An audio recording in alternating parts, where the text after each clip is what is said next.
안녕하세요. 오늘 저희가 좀 자세히 살펴볼 자료는요. 마켓링크의 2025년 7월 리테일 스포트라이트 리포트입니다. 아시다시피 스마트폰 터치 몇 번이면 집 앞에 물건이 딱 도착하잖아요. 근데 또 물가는 계속 오르니까 소비자들이 더 현명하게 돈을 쓰려고 하는 경향? 이게 아주 뚜렷해지고 있습니다. 그래서 이번 시간에는 이 리포트를 통해서요. 온라인 커머스가 요즘 어떻게 크고 있는지, 또 이런 고물가 시대의 소비 트렌드는 어떤지 그 핵심만 좀 빠르게 짚어보려고 합니다. 이 복잡한 유통시장 흐름 속에서 당신이 중요한 정보를 놓치지 않도록 저희가 딱 필요한 내용만 뽑아서 정리해드릴게요. 자, 그럼 바로 시작해볼까요? 네, 맞습니다. 이 온라인 소비 전환이 빨라지고 또 물가 부담은 계속되니까요. 소비 패턴이 정말 흥미롭게 변하고 있습니다.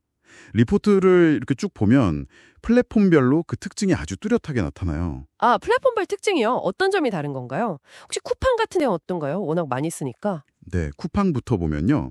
역시 거의 모든 걸 다 팔죠. 근데 그중에서도 가공식품하고 생활용품 비중이 상당히 높아요. 각각 17%, 15% 정도 되더라고요. 예를 들면 가공식품 중에서는 그 롯데햄 알뜰 소세지 같은 간식용 소세지나 아니면 더 건강한 그릴 후랑크 이런 제품들 인기가 많고요. 그리고 수산통조림 중에서는 유동골뱅이랑 동원골뱅이 이게 또 눈에 띄더라고요. 그렇군요. 역시 쿠팡은 좀 일상적인 거 자주 사는 것들 위주네요. 네, 그렇죠. 반면에 다이소 온라인몰은 정말 확 달라요. 거기는 뷰티 위생용품 카테고리가 무려 56%예요. 압도적이죠. 56%요? 와, 정말요? 네.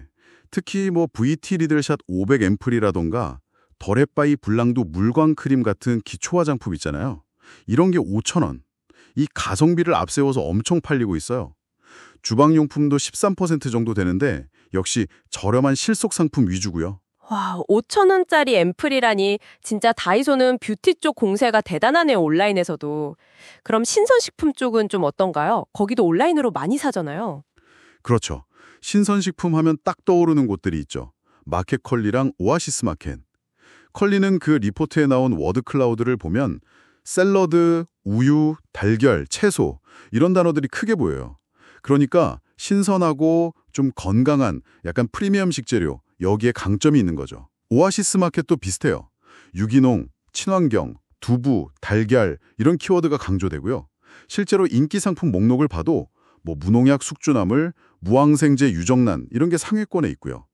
그러니까 이 두 플랫폼은 신선함, 품질, 그리고 친환경 같은 가치를 중요하게 생각하는 소비자들이 주로 찾는다고 볼 수 있습니다. 아, 정말 플랫폼마다 주력 상품이랑 그 소구하는 포인트가 확 다르네요. 쿠팡은 편리한 생필품, 다이소는 초저가 뷰티 생활, 컬리랑 오아시스는 프리미엄 신선 친환경. 그럼 카카오는요? 거긴 주로 선물하기로 많이 쓰지 않나요? 네, 맞아요. 카카오는 뭐니 해도 선물하기 기능 영향이 절대적입니다. 리포트 보면 커피, 케이크, 초콜릿 이런 가벼운 선물용 상품 구매가 두드러져요. 인기 상품 순위만 봐도 딱 그렇죠. 스타벅스 카페 아메리카노 세트, 투썸 플레이스 케이크, 아니면 BBQ 치킨이랑 콜라 세트 같은 거요.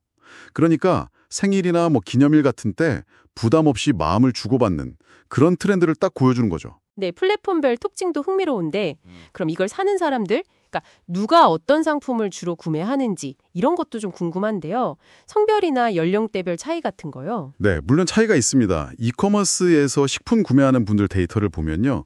남성 고객들은 상대적으로 탄산음료나 이온음료 44%, 그리고 즉석요리나 즉석밥 33%, 생수, 탄산수 33%, 면류 32%, 커틀렛 30% 이런 간편식 구매 비율이 좀 높게 나타나더라고요. 아, 역시 간편하게 먹을 수 있는 것들이네요. 네.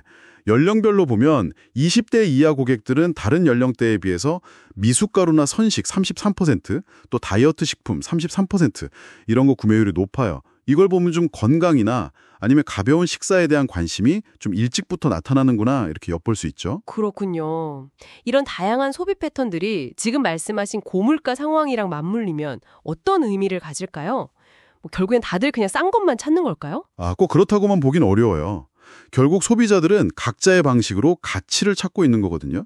예를 들어 쿠팡에서 대량으로 사서 할인을 받는 것도 가격이라는 가치를 얻는 거고요. 다이소에서 5,000원짜리 앰플을 사는 건 뭐랄까 극강의 가성비라는 가치를 추구하는 거죠. 또 컬리나 오아시스에서는 가격이 좀 더 나가더라도 품질, 건강, 환경 같은 가치를 소비하는 거고요. 카카오 선물하기는 편리함이나 관계 유지라는 또 다른 가치를 제공하는 거고요. 이 리포트에서도 보면 주요 외식 메뉴 가격이나 생활 밀착형 상품 가격 변화를 계속 추적하고 있거든요. 이게 다 기업들이 가격 전략이나 유통 전략 짤 때 반드시 고려해야 할 부분이라는 거죠. 소비자들은 점점 더 똑똑하게 비교하고 자기만의 가치를 찾아서 소비하고 있습니다. 네, 오늘 리포트를 쭉 살펴보니까 온라인 플랫폼들이 정말 각기 다른 강점으로 소비자를 공략하고 있다는 점, 그리고 소비자들은 이 물가 상승 속에서도 현명하게 또 다양하게 자신만의 가치를 찾아 소비하고 있다는 점을 확인할 수 있었습니다. 이게 당신의 소비 생활이나 혹은 비즈니스 전략에도 좀 참고가 되셨기를 바랍니다. 네, 핵심은 결국 온라인 시장이 계속 분화하고 전문화되고 있다는 거라고 할 수 있겠네요. 여기서 한 가지 더 생각해 볼 점은 이거 같아요. 소비자들이 온라인에서 이렇게 똑똑하고 또 다양한 방식으로 가치를 찾는 시대잖아요. 그럼 오프라인 매장은 이제 단순히 가격이나 편리함만으로는 경쟁하기가 점점 더 어려워지고 있다는 거죠. 그렇다면 오프라인 매장은 온라인이 줄 수 없는 어떤 차별화된 경험을 제공해야 할까? 이 질문에 대한 답을 고민해 보는 것이 앞으로 더 중요해지지 않을까? 네, 그렇게 생각합니다.